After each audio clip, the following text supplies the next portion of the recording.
ನಮಸ್ತೆ ಬಂಧುಗಳ, ನೀವೀಗ ನೋಡ್ಬೋದು. ನಾನು ಲಾಸ್ಟ್ ಟೈಮು ಈಗೊಂದು ವಾರದಲ್ಲಿ ವಿಡಿಯೋ ಮಾಡಿದ್ದೆ. ತೋರ್ಸಪ್ಪ ಸ್ಮಶಾನ. ಅದು ನೋಡಿ, ಸ್ಮಶಾನದ ಮೇಲೆ ಇವ್ರು ಯಾರೋ ಯಾವನು ಅಯೋಗ್ಯ ಮಾಡ್ಕೊಂಡಿದ್ದಾನೆ ಉತ್ಕೊಂಡು. ತೋರ್ಸಪ್ಪ, ಅದನ್ನ ತೋರ್ಸಪ್ಪ. ಚಿಕ್ಕದೇವೇಗೌಡನೋ ಏನೋ ಅಂತ, ಚಿಕ್ಕಗೊಂಡಡ್ಡಿ ಇವನು. ತೋರ್ಸಪ್ಪ. ಅವ್ರ ಅಣ್ಣನ ಹೆಸರು, ತಮ್ಮನ ಹೆಸರು ಬಂದು ಪುಡ್ಸಾಮಿ. ಅವ್ರ ಅಣ್ಣ ಹಾಕೊಂಡಿರೋದು ತಮ್ಮಯ್ಯ ಅಂತ ಅನ್ಕೊಂಡಿದ್ದೀನಿ. ಅವನ ಹೆಸರು ಸರಿಯಾಗಿ ಗೊತ್ತಿಲ್ಲ. ಮೂಲತಃ ಇದು ತೋಟಿನಾಮ್ತಿ ಜಮೀನು. 1959 ಮೇ 10ನೇ ತಾರೀಕು. ನೀವಿಲ್ಲಿ ನೋಡ್ಬೋದು. ತೋರ್ಸಪ್ಪ, ಇದು ಕ್ಲಿಯರ್ ಆಗಿ ಕಾಣಿಸ್ತಾ ಇದೀನಪ್ಪ? ಕಾಣಿಸ್ತಾ ಇದೆಯಾ? ಕಾಣಿಸ್ತಿದೆ. ಸಾಕು. ಒರಿಜಿನಲ್ ಇದು ಮೂಲತಃ 1959ರಲ್ಲಿ ತೋಟಿನಾಮ್ತಿ ಜಮೀನು ಸರ್ಕಾರದಿಂದ ಆದೇಶ ಆಗಿರುತ್ತೆ. ಏನಪ್ಪ ಅಂದರೆ, ದಲಿತರಿಗೆ ಪಾಪ ತುಂಬ ಕಷ್ಟದಲ್ಲಿರ್ತಾರೆ, ಅವರು ಜೀವನ ಮಾಡಿಕೊಂಡು ಹೆಂಗೋ ಜೀವನ ಮಾಡ್ಕೊಂಡು ಹೋಗಲಿ ಅಂತ ಸರ್ಕಾರದಿಂದ 24 ಎಕರೆ ಅನೌನ್ಸ್ ಆಗಿರುತ್ತೆ 1959ರಲ್ಲಿ. ಅದು ಬಂದು ಒರಿಜಿನಲ್ ಕಾಪಿ. ಇದು ಮೂಲ ಪತ್ರ, ಇದು ಒರಿಜಿನಲ್ಲು. ತೋರಿಸ್ತಾ ಇದ್ದೀನಪ್ಪ ಕ್ಲಿಯರಾಗಿ. ಡೆಪ್ಟಿ ಕಮಿಷನರ್ ಆರ್ಡರ್ ಹಂಗಿರಪ್ಪ ನೋಡಿ. ಎಂಡಾಸ್ಮೆಂಟ್ ಇದು ಚೆನ್ನಾಗಿ ಬರ್ತಾ ಇದೆಯಾ? ಮೂಲ ತೋಟಿ ವಂಶಕ್ಕೂ ಯಾರವ್ರೆ ಅವ್ರಿಗೆ ಇದು ಕೊಟ್ಟಿರೋದು ಸರ್ಕಾರದಿಂದ. ಆಯ್ತಾ ಚಿನ್ನ? ನೋಡಿ, ಇದು ಮೂಲ ಪತ್ರ ಒರಿಜಿನಲ್ಲು. 1959ರಲ್ಲಿ ಏನು ಅನೌನ್ಸ್ ಆಗಿತ್ತು ತೋಟಿಯವ್ರಿಗೆ ಅಂತ, SC STಗೆ ಅಂತ, ಅದು ಮೂಲ ಪತ್ರ. ತೋಟಿ ವಂಶದವರು ಮಾಡ್ತಿದ್ರು. ಇನ್ನು ಮುಂದೆ ನೀವೇ ಮಾಡ್ಕೊಂಡೋಗಿ, ನಿಮ್ದಲ್ದೆ ಬೇರೆಯವ್ರದ್ದಲ್ಲ ಅಂತ ಇದು ಆರ್ಡರ್ ಕಾಪಿ ಕೊಟ್ಟಿರೋದು. ಇದು ಆರ್ಡರ್ ಕಾಪಿ ಕೊಟ್ಟಿರೋದು. ಹಂಗಾಗಿ ಆಯ್ತಮ್ಮ. ಈಗ ಮೊನ್ನೆ ಕೋರ್ಟಿಂದ ಬಂದಿತ್ತು. ಹಂಗಾಗಿ ಈ ರೀತಿ ಮಾಡ್ಕೊಂಡು ದೌರ್ಜನ್ಯ ಮಾಡ್ಕೊಂಡು ದಬ್ಬಾಳಿಕೆ ಮಾಡ್ಕೊಂಡು ನೋಡಿ, ಸ್ಮಶಾನದ ಮೇಲೆ ಉತ್ಕೊಂಡು ಇವರು ಈ ರೀತಿ ತೊಂದರೆ ಕೊಟ್ಟವ್ರೆ. ಹಂಗಾಗಿ ಹೋದ ವರ್ಷ ಕೋರ್ಟಿಂದ ಆದೇಶ ಬಂದಿದೆ. ನೀವಿಲ್ಲಿ ನೋಡ್ಬೋದು ಬಂಧುಗಳ. ತೋರ್ಸು ಚಿನ್ನ, ಅದು ಕಾಣಿಸ್ತಾ ಇದೆ ನೀಟಾಗಿ.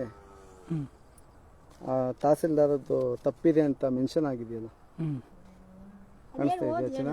ಓದಿ ಹೇಳು. ಓದಿ ಹೇಳ ನಾನು. ನೋಡಿ, ಮೇಲ್ಮನವಿದಾರ ಪರ ವಕೀಲರು ಸಲ್ಲಿಸಿರುವ ಮೇಲ್ಮನವಿಯಲ್ಲಿ ಕನಕಪುರ ತಾಲೂಕು ಉಯ್ಯಂಬಳಿ ಹೋಬಳಿ ಮಳೆಬೇಕುಪ್ಪೆ ಗ್ರಾಮದ ಸರ್ವೆ ನಂಬರ್ 67ರಲ್ಲಿ 2 ಎಕರೆ 10 ಗುಂಟೆ, 204ರಲ್ಲಿ 4 ಎಕರೆ 31 ಗುಂಟೆ, 207 ಸರ್ವೆ ನಂಬರಲ್ಲಿ 5 ಎಕರೆ 17 ಗುಂಟೆ. ಇದ್ರಂತೆ ಬಂದ್ಬಿಡು. ಇದ್ರಂತೆ ಜಮೀನುಗಳನ್ನು ಅಲ್ಲ ತಿಳಿಸ್ಬಿಡುವ ಸರ್ವೆ ನಂಬರ್ಗಳನ್ನ. 221 ಸರ್ವೆ ನಂಬರಲ್ಲಿ 3 ಎಕರೆ 14 ಗುಂಟೆ, 451ರಲ್ಲಿ 2 ಎಕರೆ 32 ಗುಂಟೆ, 644ರಲ್ಲಿ 9 ಗುಂಟೆ, 653ರಲ್ಲಿ 1 ಎಕರೆ 22 ಗುಂಟೆ. ನೋಡಿ, ಜಮೀನುಗಳು ಮೂಲತಃ ತೋಟಿ ನೌಕರಿ ಇನಾಮತಿ ಜಮೀನುಗಳಾಗಿದ್ದು, ಸದಾರಿ ಜಮೀನುಗಳನ್ನು ತಹಸೀಲ್ದಾರ್ ಏನಿದಾನೆ ಅಯೋಗ್ಯ 1997ರಲ್ಲಿ ಏನಿದ್ದ ಲಂಚಕೋರ, ಅವರ ಹೆಂಡತಿನ ತಲೆ ಹಿಡಿಬಹುದಾಗಿತ್ತು. ಅಲ್ಲ, ಬಡವ್ರಿಗೆ ಇಷ್ಟು ಅನ್ಯಾಯ ಮಾಡವ್ರೆ, ತುಂಬಾ ನೋವಾಗುತ್ತೆ. ನೋಡಿ, ಕನಕಪುರ ತಾಲೂಕು ರವರು ದಿನಾಂಕ 14/7/1997 ಮತ್ತು 11/1/1999ರಂದು ಪ್ರಶ್ನಿತ ಜಮೀನುಗಳನ್ನು ಸಕ್ಷಮ್ಯ ಏನು ತೋಟಿನಾಮ್ತಿ ಪ್ರಾಧಿಕಾರಕ್ಕೆ ಪೂರ್ವಾನುಮತಿ ಪಡೆಯದಿದ್ದರು. ಅಂದ್ರೆ ತೋಟಿನಾಮ್ತಿ ಒಂದು ಅನುಮತಿ ಪಡೆಯದಿದ್ದರೂ ಸಹ ಏನು ಇವರು ಖರೀದಿದಾರರಿಗೆ ಮರು ಮಂಜೂರು ಮಾಡಿರ್ತಾರೆ. ಕಾನೂನು ಉಲ್ಲಂಘನೆ ಆಗೈತೆ ಅಂತ ಇಲ್ಲಿ ಸ್ಪಷ್ಟವಾಗಿ ಮೆನ್ಷನ್ ಆಗಿದೆ ಬಂಧುಗಳೇ. ತೋರಿಸ್ತೇನಪ್ಪ. ಈ ಮೇಲ ಕೋರ್ಟ್ ಆರ್ಡರ್ನ ವಜಾ ಮಾಡಿ ತಹಸೀಲ್ದಾರ್ ಇವ್ರಿಗೆ ಪಾಣಿ ಕುಂಡ್ರಿಸ್ಕೊಡ್ತಾನೆ. ಅದಲ್ಲ, ಅದು ಓಕೆ. ಮತ್ತೆ ಫೈನಲಿ ತೋರಿಸ್ಬಿಡ್ತೀನಿ ಬಂಧುಗಳೇ, ನಾನು ಜಾಸ್ತಿ ಹೇಳೋಕ್ಕೋಗಲ್ಲ. ನೋಡಿ, ಮೇಲ್ಮನವಿದಾರರು ಅಂದರೆ ನಮ್ಮ ಒಂದು ತೋಟಿನಾಮ್ತಿ ವಂಶಸ್ಥರು ಏನಿದ್ದಾರೆ, ಪರಿಶಿಷ್ಟ ಜಾತಿ ಪರಿಶಿಷ್ಟ ಪಂಗಡಕ್ಕೆ ಸೇರಿದವರಾಗಿರ್ತಾರೆ ಎಂಬ ಬಗ್ಗೆ ಮೇಲ್ಮನವಿದಾರರು ಸಕ್ಷಮ್ಯ ಪ್ರಾಧಿಕಾರದಿಂದ ಪಡೆದ ಜಾತಿ ದೃಢೀಕರಣ ಪತ್ರವನ್ನು ಸಲ್ಲಿಸಿರುವುದಿಲ್ಲ. ಹಂಗಾಗಿ ನೆಕ್ಸ್ಟ್ ಹೈಕೋರ್ಟಲ್ಲಿ ಹಾಕೊಳ್ಳಿ ಅಂತ ಬಂದಿರೋದು. ಯಾವೊಂದೇ ವ್ಯಕ್ತಿಗೆ ಆಗಲಿ, ಯಾವನ್ಗೆ ಆಗಲಿ, ಚಿಕ್ಕದೇವೇಗೌಡನ್ಗೆ ಆಗಲಿ, ಪಶ್ಚಿಮಮೂರ್ತಿಗೆ ಆಗಲಿ, ವಲಸಲೆಗೌಡನ್ಗೆ ಆಗಲಿ, ಯಾವನ್ಗೂ ಆಗಿಲ್ಲ. ಕೋರ್ಟಲ್ಲಿ ಏನು ಮೆನ್ಷನ್ ಆಗಿದೆ ಅಂದರೆ ಮೂಲತಃ ಇದು ತೋಟಿನಾಮ್ತಿ ಜಮೀನು ಅಂತಲೇ ಬಂದಿರೋದು. ಇದು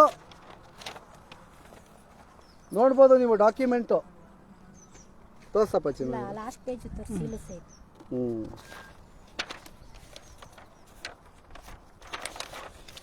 ಸೀಲು ಸೈನು ತೋರಿಸ್ಬಿಡಪ್ಪ. ಆಮೇಲೆ ಫೇಕ್ ಅನ್ಕೋತಾರೆ. ಜಿಲ್ಲಾಧಿಕಾರಿಗಳ ಕಾರ್ಯಾಲಯ ತಂದಿರೋದು ಅವ್ರ ತರ ಲಂಚ ಕೊಟ್ಟು ನಾವ್ ಯಾವ್ದೇ ಫೇಕ್ ಪತ್ರಗಳು ಯಾವ್ದು ತಂದಿಲ್ಲ. ಪ್ರಾಮಾಣಿಕವಾಗಿ ಅರ್ಜಿ ಕೊಟ್ಟು ತಂದಿರೋದು. ನ್ಯಾಯವಾಗಿ ದುಡ್ದು ನ್ಯಾಯವಾಗಿ ತಂದಿರೋಂಥ ಪತ್ರಗಳು. ಇಟ್ಕೊಳಮ್ಮ. ಹಾಗೆ ಬಂಧುಗಳೇ, ನೀವು ಇಲ್ಲಿ ನೋಡ್ಬೋದು ಇನ್ನೊಂದು ಸ್ಲಿಪ್ಪು. ಚೆನ್ನಾಗಿ ನೀಟಾಗಿ ಕಾಣಿಸ್ತಾ ಇದೆಯಾ?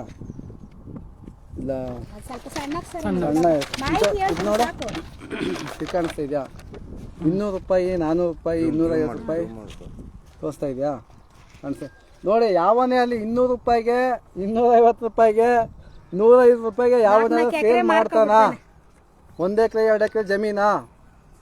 ನೋಡಿ, ಇದೆಲ್ಲ ತಪ್ಪು ಮಾಹಿತಿ. ಇದೆಲ್ಲ ತಹಸೀಲ್ದಾರ್ ಮಾಡಿರೋ ಅಡ್ವರ್ಟ್ ಇಂದ ಇಷ್ಟ ಆಗದೆ. ಹಾಗಾಗಿ ದಯವಿಟ್ಟು ಏನಿದೆ ಇದು ಕೊಡು ಮಾದೇವ. ನೋಡಿ ಇಲ್ಲಿ ಮುಂದುಗಡೆ ನೋಡ್ಬೋದು, ಇದು ಪೂರ್ತಿ ಸ್ಮಶಾನ. ಇದು ಸ್ಮಶಾನನ ಉತ್ತಿ ಇವರು ಬೇವಸ್ಸಿಗಳು ಹಿಂಗೆ ಬೆಳೆ ಹಾಕ್ಕೊಂಡು ಈ ಸ್ಮಶಾನದ ಮೇಲೆ ಇವರು ಬೆಳೆ ಬೆಳಿಬೇಕಾ? ಬಂದ್ರಪ್ಪ ಈ ಕಡೆ ಸ್ವಲ್ಪ ನೋಡಿ. ಸ್ಮಶಾನದ ಮೇಲೆ ಬೆಳೆ ಬೆಳಿಬೇಕಾ ಹೇಳಿ ನೀವೇ? ಹಾಂ, ಇದ್ದಾಗಂತೂ ನಿಮ್ದಾಗಿ ಇರಕ್ಕೆ ಬಿಡಲ್ಲ, ಸತ್ ಮೇಲಾದ್ರೂ ನಿಮ್ದಾಗಿ ಇರಕ್ಕೆ ಬಿಡ್ಬೇಕಲ್ವಾ?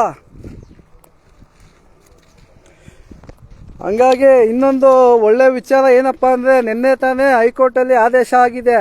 ಯಾರು SC ST ಜಮೀನು ಯಾವನ್ ತೊಗೊಂಡಿರ್ತಾನೆ, ಅದು ಎಷ್ಟೇ ವರ್ಷ ಆಗಿದ್ರು, 20 ವರ್ಷ, 30 ವರ್ಷ, 50 ವರ್ಷ ಆಗಿದ್ರು ಸಹ ಅದು SC ST ಅವ್ರಿಗೆ ಸೇರಬೇಕು, ಬೇರೆ ಯಾವುದೇ ಸಮುದಾಯಕ್ಕೂ ಆಗಲ್ಲ ಅಂತ ಆಗಿರ್ತದೆ. ನೀವು ನೋಡ್ಬೋದು ಇಲ್ಲಿ.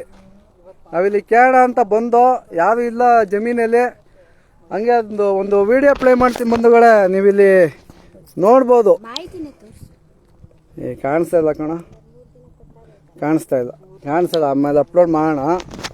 ಹಂಗಾಗಿ ನೋಡಿ, ಇಷ್ಟು ದೌರ್ಜನ್ಯಗಳು, ದಬ್ಬಾಳಿಕೆಗಳು ಮಳೆಬೇಕುಪ್ಪೆ ಗ್ರಾಮದಲ್ಲಿ ಮಾಡ್ತಾ ಇದ್ರು ಸಹ ಸರ್ಕಾರನೇ ಆಗಿರ್ಬೋದು, ಈ ಒಂದು ಕನಕಪುರ ಕ್ಷೇತ್ರದ MLA DK ಶಿವಕುಮಾರ್ ಅವರೇ ಆಗಿರ್ಬೋದು, ದಲಿತರಿಗೆ ಯಾವುದೇ ರೀತಿ ಇಲ್ಲಿ ನ್ಯಾಯ ಸಿಗ್ತಾ ಇಲ್ಲ. ಬಟ್ ನ್ಯಾಯ ಸಿಗಲ್ಲ ಅಂತ ನಾವೇನು ಸುಮ್ಮನೆ ಇರಲ್ಲ. ಕಾನೂನು ಚೌಕಟ್ಟಲ್ಲಿ ಏನು ನ್ಯಾಯ ತಗೋಬೇಕು ನಾವು ತಗೋತೀವಿ. ಹಂಗಾಗಿ ರತ್ನಮ್ಮ ಅವರೇ, ಒಂದೆರಡು ಮಾತು ಮಾತಾಡಿ ಈ ವಿಚಾರವಾಗಿ. ಏನ್ ವಿಚಾರ ಹೇಳ ಸರ್, 20-25 ವರ್ಷದಿಂದ ಇದೇ ಆಗಿದೆ. ನಮ್ಮ ತಾತಿರು ನಮ್ಮ ಮಾವದಿರು ಕಾಲದಿಂದ ಅವರು ಎಲ್ಲ ಖರ್ಚು ಮಾಡಿ ಎಲ್ಲ ಹೋರಾಡವ್ರೆ. ಅವ್ರ ವಿದ್ಯಾಭ್ಯಾಸ ಇಲ್ಲ ಅಂತ ಅವ್ರನ್ನೆಲ್ಲ ಯಾಮಾರಿಸಿ ಮೋಸ ಮಾಡಿ ಕೇಳೋರಿಲ್ಲ ಕೇಳೋರಿಲ್ಲ ಅನ್ಬಿಟ್ಟು ಅವ್ರ ಪಾಡ್ಗ ಅವ್ರ ಹೆಸರಲ್ಲೇ ತಹಸೀಲ್ದಾರ್ಗೆಲ್ಲ ಲಂಚ ಕೊಟ್ಟಿ, ಅದೇ ಅಲ್ಲೇ ಮೆನ್ಷನ್ ಆಗಿದೆಯಲ್ಲಮ್ಮ ಪತ್ರದಲ್ಲಿ. ಖಾತೆ ಏನು ಅವ್ರ ಹೆಸರಿಗೆ ಆಗಿಲ್ಲ, ಆಗೋದು ಇಲ್ಲ, ಖಾತೆ ಆಗೋದು ಇಲ್ಲ. ಅದು ಇದು ಇಲ್ದೋಗಿದೆ, ಚಾನಲ್ ಹೋಗಿದೆ, ಚಾನಲ್ ದುಡ್ಡೆಲ್ಲ ಸ್ಟಾಪ್ ಆಗಿದೆ. ಹೌದಾ? ಅಂತ ಹೊಲ್ದ ಹತ್ರ ಬಂದ್ರೆ ರೇಪ್ ಕೇಸ್ ಹಾಕೋದು, ಸುಳ್ಳು ಕೇಸ್ ಹಾಕೋದು, ನಮ್ಮ ಮೇಲೆ ರೇಪ್ ಕೇಸ್ ಹಾಕ್ತಾರೆ. ಇಲ್ಲಿ ಗೌಡ್ರು ಅಂದ್ರೆ ನಾವು ಸ್ವಾಮಿ ಬುದ್ಧಿ ಅಂತ ಹಿಂಗ್ ಕೈ ಕಟ್ಕೊಂಡ್ ನಿಂತ್ಕೋತೀವಿ ಆಗಿನ ಕಾಲದಿಂದನು. ಆ ಒಬ್ಬ ವ್ಯಕ್ತಿ ಹೋಗ್ಬಿಟ್ಟು SC ಹುಡ್ಗ ಗೌಡ್ಗಳನ್ನ ರೇಪ್ ಮಾಡ್ಬಿಡ್ತಾನಂತೆ. ಹಂಗ ಅನ್ಬಿಟ್ಟು ಕೇಸ್ ಹಾಕ್ಬಿಟ್ಟು ನಮ್ಮ ಮೇಲೆ ರೇಪ್ ಕೇಸ್ ಹಾಕ. ಈಗ ರೇಪ್ ಕೇಸ್ ಹಾಕಿದ್ದವರು ಇದಾವ ಇಲ್ವಾ? ಅವ್ರ ಸದ್ಯಕ್ಕಿಲ್ಲ, ಅವ್ರ ಮಕ್ಳುಗಳು ಅವ್ರೆ. ಇದನ್ನ ನಂಬ್ತದ ಸ್ಟೇಷನ್ ಕಾನೂನು ಅಂತ ನಾನ್ ಕೇಳೋದು. ಹೌದು, ನಾವು ಸ್ವಾಮಿ ಬುದ್ಧಿ ಅನ್ನೋ ಕಾಲದಲ್ಲಿ ಹೋಗ್ಬಿಟ್ಟು ರೇಪ್ ಮಾಡ್ಬಿಟ್ಟಾರೆ. ಈಗ ಬಾಬಾ ಸಾಹೇಬ್ ಅಂಬೇಡ್ಕರ್ ಅವರು ಏನು ಸಂವಿಧಾನ ಮಾಡೋದ ಸಮಾಜದ ಕಟ್ಟ ಕಡೆಗೂ ಸ್ವಲ್ಪ ಯೋಚನೆ ಮಾಡ್ಬೇಕು ತಾನೆ. ಹೌದು, ನಮ್ಮಲ್ಲೇ ಕಿತ್ಕೋತಾರೆ, ನಮ್ಮ ಮೇಲೆ ರೇಪ್ ಕೇಸ್ ಹಾಕ್ತಾರೆ. ನಮ್ ತಾತಿರ್ ನಮ್ಮ ಅಮ್ಮದಿರ್ಗೆಲ್ಲ ಹೊಡೆದವ್ರೆ. ಇದು ಮೂಲತಃ ತೋಟಿ ನಮ್ ಜಮೀನ್ಗಳು, ನಾವು ತೋಟಗಳು ನಾವು ತೋಟತನ ಮಾಡ್ತಾನೆ ಇದೀವಿ. ಇವಾಗೂ ತೋಟತನ ಮಾಡ್ತಾ ಇದೀವಿ, ನಾವೇ ತೋಟತನ ಮಾಡ್ತಾ ಇದೀವಿ. ಬೆಳ್ಕೊ ತಿಂತಾರೋನ್ ಬ್ಯಾರ್ ಬೇರೋನು 200 ಕಾಲ ಬೆಟ್ಟ ಹೊತ್ತಿಸ್ಕೊಬಿಟ್ಟವ್ರೆ. ಫೇಕ್ ಖಾತೆಗಳು, ಫೇಕ್ ಪಾಣಿಗಳು ಮಾಡಿಸ್ಕೊಂಡವ್ರೆ. ಈಗ ನಿಮ್ಮ ಮುಂದಿನ ನಡೆ ಕಾನೂನು ಉಂಟು, ನಾವುಂಟು. ಈಗ ನೀವು ನೋಡಿರ್ಬೋದು, ನಿನ್ನೆ ನ್ಯೂಸ್ ನೋಡ್ದು ಹೈಕೋರ್ಟ್ ಅಲ್ಲಿ ಆದೇಶ ಆಗಿದೆ. ಏನಂತ ಏನ್ ಅನ್ಸುತ್ತಾ ನ್ಯೂಸ್ ನೋಡಿ ನಿಮ್ಗೆ? ಆಗಿದೆ. ನಮ್ ಬಾಬಾ ಸಾಹೇಬ್ ಅಂಬೇಡ್ಕರ್ ಅವರು ಸಂವಿಧಾನದಿಂದ ನಮ್ಗೆ ಒಳ್ಳೆ ಒಂದು ಉದ್ದೇಶ ಬಂದಿದೆ. ಇವಾಗ ಒಳ್ಳೇದಾಗ್ಲಿ ಅಂತಾನೆ ಕೇಳ್ಕೊತಾ. ಒಳ್ಳೇದಾಗುತ್ತೆ ಬನ್ನಿ. ಇಲ್ಲಿ ನೋಡಿ ಸರ್, ಇಲ್ಲಿ ಎಣ ಹಾಕಕ್ ಜಾಗ ಇಲ್ಲ. ಅದೇ ಎಣದ ಮೇಲೆ ನೋಡಿ, ಇಲ್ಲಿ ಎಣದ ಮೇಲೆ ಉತ್ತವರಲ್ಲ. ಇದು ಒಂಚೂರು ಮಾನವೀಯತೆ ಇದೆಯಾ, ಮನುಷ್ಯತ್ವ ಇದೆಯಾ? ನೋಡ್ಬೋದು ಬಂಧುಗಳೇ. ಎಣ ಎಲ್ಲ ಹಾಕೋ ತಂದಿ ನಾವು. ಅದೇನೆ ಎಣ ಎಲ್ಲ ಹಾಕೋದಪ್ಪ ತಂದಿ. ಮೊದ್ಲೇ ಮರಳೆಬೇಕುಪ್ಪೆ ಗ್ರಾಮದಲ್ಲಿ ಇನ್ನೊಂದಮ್ಮ, ಈ ಮರಳೆಬೇಕುಪ್ಪೆ ಗ್ರಾಮದಲ್ಲಿ, ಮರಳೆಬೇಕುಪ್ಪೆ ಪಂಚಾಯತಿಲಿ SC ST ಗಳಿಗೆ, ದಲಿತರಿಗೆ ಸ್ಮಶಾನ ಇದೆಯಾ ಇಲ್ವಾ? ಇಲ್ಲ ಮಶಾಣನೇ ಇಲ್ಲ, ಅಂದ್ರೆ ಯಾರು ಹೋಗಿ ಮಶಾಣನೇ ಇಲ್ಲ. ಕೇಳಿಲ್ವಾ ಏನು ಎತ್ತ? ಸುಮಾರು ಸಲ ಕೇಳಿದೀವಿ, ಅವ್ರ ಕಡೆಯಿಂದ ಏನು ಉತ್ತರ ಬಂದಿದೆ? ಏನು ಉತ್ತರ ಇಲ್ಲ. ಈ ಒಂದು ವಿಚಾರವಾಗಿ ಮಾನ್ಯ ರಾಜ್ಯದ ಉಪಮುಖ್ಯಮಂತ್ರಿಗಳು ಹಾಗೂ ಈ ಕನಕಪುರ ಕ್ಷೇತ್ರದ MLA ಆದಂತಹ DK ಶಿವಕುಮಾರ್ ಸಾಹೇಬ್ರ ಹತ್ರ ಏನು ರಿಕ್ವೆಸ್ಟ್ ಮಾಡ್ಕೋತೀರಾ? ಅದೇ ಸ್ಮಶಾನ ಕೊಡಿಸಿ ಅಂತ ಕೇಳ್ಕೊತೀವಿ ಅಷ್ಟೇ. ಸ್ಮಶಾನ ಎಲ್ಲಾದ್ರೂ ನಮ್ಗೆ ಸ್ಮಶಾನ ಕೊಡಿಸಿ, ತೋಟಿ ನಮ್ ಜಮೀನಿದು. ಹೌದು, ಅಷ್ಟೇ ನ್ಯಾಯಬದ್ಧವಾಗಿ ನಮ್ ಜಮೀನ್ ನಮ್ ಈಗ ಸಿದ್ದರಾಮಯ್ಯ ಅವರು PTCL ಕಾಯ್ದೆಯಲ್ಲಿ ಆದೇಶ ಮಾಡೋದು, ಸರ್ಕಾರದಿಂದ ಆದೇಶ ಆಗ್ಬಿಟ್ಟಿದೆ, SC/ST ಜಮೀನ್ ಯಾರೇ ತಗೊಂಡಿರುವೆ ವಾಪಸ್ ಮಾಡಿ ಅಂತ. ಆ ಒಂದು ವಿಚಾರವಾಗಿ ತಹಸೀಲ್ದಾರ್ಗಳು ಯಾರು ಬಂದು ಈ ವಿಚಾರವಾಗಿ ಮಾಹಿತಿ ಕೊಡ್ತಾ ಇಲ್ವಾ? ಯಾರು ಮಾಹಿತಿ ಕೊಡ್ತಾ ಇಲ್ಲ. ಏನು ಅವ್ರ ಉದ್ದೇಶ? ಅವ್ರ ಉದ್ದೇಶ ಏನಿದೆ ಯಾರು ಒತ್ತಡನೋ ಗೊತ್ತಿಲ್ಲ. ಅವ್ರ ಮೇಲಧಿಕಾರಿಗಳು ಒತ್ತಡಗಳು ಇರ್ಬೋದು, ಮೇಲಧಿಕಾರಿ ಒತ್ತಡಗಳು ಇರ್ತಾವ ಅವ್ರಿಗೂನು. ಅಂದ್ರೆ ಇಲ್ಲಿ ಪ್ರಭಾವಿ ರಾಜಕಾರಣಿಗಳ ಕೈವಾಡ ಇದೆ ಅನ್ನೋದು ಮೇಲ್ನೋಟಕ್ಕೆ ಕಂಡು ಬಂದಿರುತ್ತೆ. ನಮ್ ಗ್ರಾಮ ಪಂಚಾಯತಿ ಅಧ್ಯಕ್ಷರಿಗೆ ಎಲ್ಲ ಗೊತ್ತು, PDOಗೆ ಅಧ್ಯಕ್ಷರುಗಳಿಗೆ ಕೆಲಸ ಮಾಡ್ತಿರಂತ ಎಲ್ಲರಿಗೂ ಗೊತ್ತಿದೆ. ಹೌದು, ಆದ್ರೆ ಅವ್ರು ಬೇರೆಯವ್ರ ಒಂದು ಒತ್ತಡದಿಂದ ಸುಮ್ ಕೈ ಕಟ್ಕೊಂಡಿದ್ದಾರೆ ಅಷ್ಟೇ. ಅದೇ ಪ್ರಭಾವಿಗಳ ಒತ್ತಡದಿಂದ ಮಾಡ್ಕೊಡ್ತಾ ಇಲ್ಲ. ಬಟ್ ಏನೇ ಆಗಿರ್ಲಿ ಫೈನಲಿ ಕಾನೂನು ಅನ್ನೋದು ಇರುತ್ತಲ್ವಾ, ಕಾನೂನು ಉಂಟು, ನಾವುಂಟು, ಸಂವಿಧಾನ ಇರುತ್ತೆ, ತಲೆ ಕೆಡಿಸ್ಕೋಬೇಕು. ಯಾರ ಜಮೀನ್ಗೆ ಅನ್ಯಾಯ ಹೋಗಿಲ್ಲ, ನಾವ್ ಯಾರ್ದು ಕಿತ್ಕೊತಾ ಇಲ್ಲ. ಹೌದು, ನಮ್ ತೋಟಿ ಜಮೀನ್ ಇದು, ನಾವ್ ತೋಟಗಳು ನಮ್ ತಾತನ ಸೊತ್ತು ನಾವ್ ಕೇಳ್ತಾ ಇದೀವಿ, ಹೋರಾಡ್ತೀವಿ. ಇನ್ನೊಂದ್ ಏನ್ ಖುಷಿ ಅಂದ್ರೆ ನಿನ್ನೆ ಹೈಕೋರ್ಟ್ ಇಂದ ಆದೇಶ ಆಗಿದೆ, ಅದು ತುಂಬಾ ಖುಷಿ ಆಗುತ್ತೆ. ಏನ್ ಹೇಳಿ, ಅದೇ ದೊಡ್ಡ ಖುಷಿ ಇವಾಗ ನಮ್ಗೆ. ಹೌದು, ನೀವ್ ಇಷ್ಟೆಲ್ಲ ಡಾಕ್ಯುಮೆಂಟ್ ಇರುವೆ ಏನ್ಕೆ ಇದು ಆಯ್ತಾ ಇಲ್ಲ ಅನ್ನೋದೇ ಮೂಲ ಪ್ರಶ್ನೆ ಆಗಿದೆ. ಇರ್ಲಿ, ಒಳ್ಳೇದಾಗುತ್ತೆ. ಕಾನೂನು ಯಾವತ್ತಿದ್ರು ಕಾನೂನು ಜಯ ಸಿಕ್ಲೇಬೇಕು. ನಾವ್ ಯಾರನ್ನೂ ನಂಬಲಿಲ್ಲ, ಕಾನೂನು ನಂಬಿದೀವಿ. ಕಾನೂನು ಏನ್ ಮಾಡುತ್ತೋ ಅದಕ್ಕೆ ನಾವ್ ತಲೆ ಬಗ್ಸ್ತೀವಿ ಅಷ್ಟೇ. ಹೌದೌದು.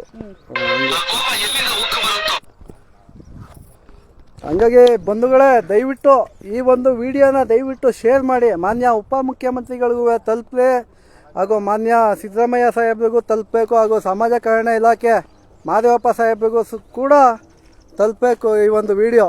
ನೋಡಿ, ತುಂಬಾ ಮನಸ್ಸಿಗೆ ನೋವಾಗುತ್ತೆ. ನೋಡಿ, ಸ್ಮಶಾನದ ಮೇಲೆ ಬೆಳೆಯುವಂಥದ್ದು ಏನಿದೆ.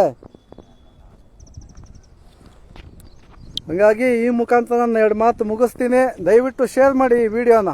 ಜೈ ಹಿಂದ್, ಜೈ ಕರ್ನಾಟಕ.